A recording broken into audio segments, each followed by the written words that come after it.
So on to our next category then, best action adventure game. And where do you begin trying to pick up an action adventure game? This market is so flooded with so many different varieties that could be categorized as an action adventure game. It is really, really difficult, and we do have quite a few here, but my picks for action adventure category game of the year, first off is Uncharted 4. Then we nominated Gears of War 4 on the Xbox, Dishonored 2, Quantum Break, another Xbox exclusive there, Rise of the Tomb Raider, and finally Ratchet and Clank. Well, so right from the very beginning there, Uncharted 4, what can you say about a series that has pretty much defined an entire generation and a system, and of course shown the real development chops and the talent at Naughty Dog? Well, Uncharted 4, again, we've followed this series of games for 10 years now, since pretty much a launch title with Drake's Fortune for the PlayStation 3, through to Uncharted 2's Among Thieves, and through to what we thought was the finality with Drake's Deception. Well, with A Thief's End, we got one hell of a send-off, I have to say, pushing the PlayStation 4 and Naughty Dog's talents probably to a whole other level yet again, with motion capture, with the writing, with the pacing, with obviously the acting of Nolan North and Troy Baker, and obviously, the characters of Elena and Sully, just spectacular stuff. If you want that blockbuster Hollywood-style adventure game, then look no further than the Uncharted series. It doesn't get any better than Uncharted 4, I have to say. Now, I know that Uncharted 2 is really regarded as the pinnacle of the series, and Uncharted 3 definitely has bigger set pieces. But I gotta say, as a complete game and as a payoff for all those years of being with these characters, it doesn't get much finer than Uncharted 4. Play it right the way to the very end. Enjoy the epilogue, enjoy the prologue, enjoy everything that happens in between. Nadine, the character of Nadine, Rafe, the antagonist in the piece. Honestly, just so good. I am gushing over it a bit, and I do apologise for that, but it really, really is my favourite PlayStation game, and what a great action adventure game it is. But it's not the only one in this category. It doesn't have this category all to itself. It is up against the titan that is Gears of War 4. Well, this is a series that we basically thought had wrapped up with Marcus and Dom and all those other characters as well at the end of Gears of War 3, and it was a great finality. This is the bombastic, bromance, soldiers with weight and just like stomping around in these massive power armor suits, slamming into cover, and it really, really did redefine the third-person shooter. But where to go next after what we thought was the finality of this? Well, Microsoft did the very, very smart thing, and then they took that model that they developed with 343 Industries, and then they created a studio to focus solely on the Gears of War franchise, and that is the Coalition. They cherry-picked Rod Ferguson, who obviously was one of the head guys in the production of the Gears of War franchise when it was at Epic Games, and they got him in to basically be the overseer of Gears of War at this new house, the Coalition, formerly Black Tusk Studios. And I got to say, pretty much everyone I think will be in agreement that what a responsibility it was, but my God, did they execute it with gusto. Taking graphics on the console to a whole other level, taking third-person shooters to that nostalgic Gears of War 1 feeling, but the enemy types that it throws at you, the set pieces, it really, really does elevate it to another level again. And it really does show that under the stewardship of the Coalition, the Gears of War franchise is in great hands. We haven't even talked about Horde 2.0 yet. Sorry, not 2.0, beg your pardon, it's 3.0 now. Really quite a ton of fun. We played a lot of it at EGX earlier in the year, and we'll be playing a lot of it since its release as well. Again, it took what was great about Gears of War 3's Horde mode with the base building to a degree, the fortifications, and really did ramp it up again and really did evolve that and make it more about a specific class. So if you're an engineer, the cost to build things for your base will be much cheaper. If you're a scout class, then you can go out into the environment, collect the new currency, which is like these power cells, and then take it back to the base for them, the engineer, to take them off you and to start building a vastly different discount. So it's easier to build lots of fortifications. And of course, you've got the support classes and like the assault classes as well. And of course, the new enemies, the new locust types, just such good fun. Get 5 guys together, get 5 mates together, and just have an absolute blast. Get some beers, get some pizza, and just have a riot with playing Horde. Doesn't get much finer for a multiplayer co-op shooter than that, I've got to say. And then that takes us to Dishonored 2. Well, Arcane Studios knocked it out of the net with Dishonored 1. It really did feel like the spiritual successor to, the granddaddy of this kind of genre, which was Thief, obviously back on the PC. And Dishonored 2 did something which few games really nail, and that is the sense of place setting of Dunwall. And obviously nailed the gameplay mechanics with a mix of combat and stealth and real repercussions for those actions, depending on if you left everybody alive or if you slaughtered everybody in the entire level. There was a real sense of penalty. And of course, it affected the outcomes of the level. It actually changed the architecture of the levels toward the latter half of the game as well. And really, really, really clever. And also one of my favourite games of the previous generation. Now, Dishonored 2 came out, and anticipation of this game and expectation of this game could not have been higher. Everybody was hoping that they would nail that lightning in a bottle that they did with the first Dishonored. And I've got to say that I haven't had a chance to play it just yet, but I am well aware of how it's been reviewing, friends' feedback on it, and we did get a hands-on with it, a good 30-minute demo of the Clockwork Mansion back at EGX last year. And I've got to say, brilliant, brilliant stuff. In terms of an abject lesson in level design, the Clockwork Mansion is probably one of the finest, cleverest bits of architecture that you'll probably ever see, certainly this generation so far. And I really does hope it motivates and spurs on other developers to get really creative with what they can achieve in their environments and in their levels. Just purely wonderful. And of course, this game, the biggest change was that you get to control Corvo, or you get to flip the coin and play as Emily, who you had to rescue in the first Dishonored. She's all grown up now. She's the Empress, and she's out to get her crown back.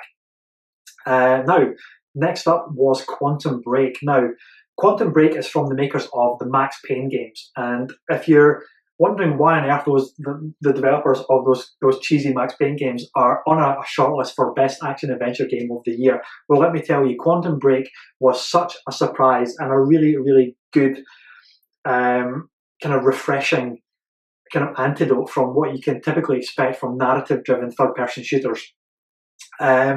It revolved around the mechanic of manipulating time. It had the boldness to really shoot for the moon and fold into its narrative a live-action TV show.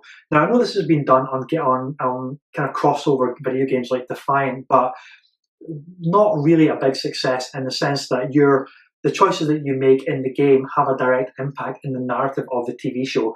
And I've got to say, to a point, it doesn't really strongly affect the narrative in any big way. There are things that do change in the TV show based on the decisions that you make in the game, but not massively. It's not like a Mass Effect, Paragon or Renegade decisions that it will change drastically. It is ultimately the end goal, the end destination is the same, but how you get there does kind of weave about and does change a little bit differently. But the gameplay, I've got to say, is really, really, really strong. The time manipulation powers that you get are just a lot of fun to play. And of course, the motion capture is right up there with Naughty Dog's. I have to say, it really is good fun. And just going back to elaborate a bit more on those time manipulation powers, you've got like super fast speed, so you feel like you're the Flash at times. You can do this hyper fast dashing around the map. Or you can trap your enemies in time bubbles, unload a couple of shotgun shells or pistol bullets or machine gun bullets, and then it will hit them all in one giant blast once time basically resets itself again. Just a ton of fun, and of course graphically it looks fantastic. The time manipulation powers look really, really good as well, and it has this filmic quality to like a filter that's over this kind of film grain filter. So really, really worth checking out as well. And next up will be Rise of the Tomb Raider. Now, I know this came out last year on the Xbox One, but it wasn't exclusive for the whole year, and poor PlayStation fans didn't get a chance to play until this year, myself included. So it's going on there because it takes what was great about the Tomb Raider reboot from 2013 and really does build upon it. Builds upon Lara Croft and making her the Tomb Raider that we all kind of knew and grew up with, and expands on the mechanics. There's a crafting mechanic now. There's arrow crafting. There's a more kind of revised hunting mechanic. that obviously feeds into the crafting ecosystem. And the environment, it's a new island. You're no longer on Yamatai, obviously. You're on this new massive kind of Siberian landscape, which is totally free roam. It's not open world in the sense of like a Watch Dogs or a Grand Theft Auto or a Witcher free roam open world, but it is this massive, massive environment that you can basically have that a bit of linearity to it, get my teeth in, but also be completely open, approach side objectives as and when you want, only focus on the main campaign so you have that linear experience, or basically mess about with hunting.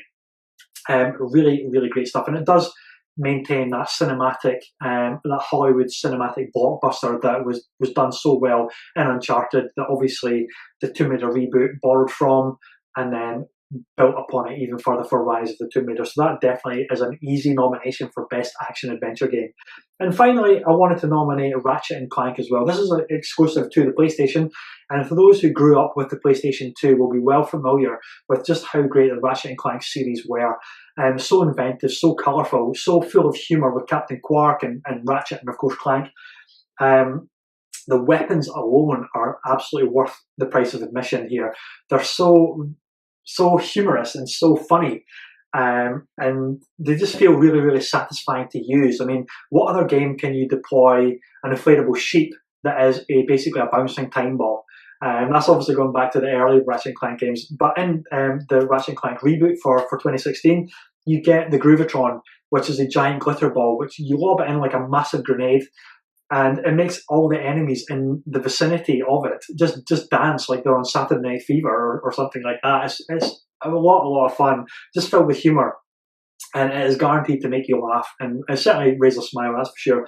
And of course, other really, really cool weapons where the pixelizer, where if you fire it, this gorgeous 3D modelled enemy that you were fighting gets flattened, literally flattened, two-dimensional, and turned into pixel art. It's really, really awesome, and just a lot of fun, a ton of fun to play, so easy to pick up and play. The controls are still great, and it really does highlight that we need a new Ratchet and Clank entry, and the industry is still crying out for these kind of games. It's that Jak and Daxter vein, the Banjo-Kazooies, the ukulele that we're getting now, and hopefully early in the next year. And it really does show that the 3D action platform games are still wanted and still loved and need to make a big comeback. So that is a nomination right there. So after covering up all of that, all of those nominations, we can only have one winner. But I also wanted to give a special mention award as well. But to the winner, first and foremost, for me, it has to be Uncharted 4. I know I'm biased being a big PlayStation fan and being so, full of adoration for the Uncharted series. But for me, these games really did epitomise that generation of consoles. Well, the PlayStation 3, that's for sure.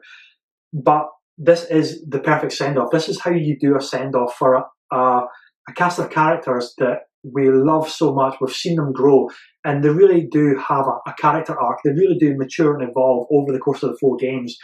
And this is just the perfect payoff for that. And as a fan, if you're a big PlayStation fan, it will hit you right in the stomach as to how emotionally charged this Uncharted really, really is. And it is so great. It's not perfect by any means. I think the influence of The Last of Us is a little bit too much at times. I think it does outstay its welcome. It does kind of drag on a little bit in places. That could have been tightened up probably. But for me, when you think of a PlayStation exclusive, the reason to get the console, Uncharted 4 is it. It's so polished. The presentation, the writing, the acting, the game mechanics are so tight. Has a wonderful, wonderful multiplayer mode, but is way more fun than it really deserves to be. It is a lot of fun. There's nothing beats downing an opponent and then kicking him in the head just to get that final, insult to injury. It's tons of fun. So do check it out. And as I mentioned, I wanted to give a special mention award for the action adventure category game, and that has to go to Quantum Break. It's not perfect by any means, but it had the audacity to try something really, really ambitious. And it's just a lot of fun. It's a great, gripping narrative. So Quantum Break is an easy recommendation as well. So that is all of our best action adventure games. Let us know in the comments what you thought. And we will be back very, very soon with best indie game. We're running out of road, kid.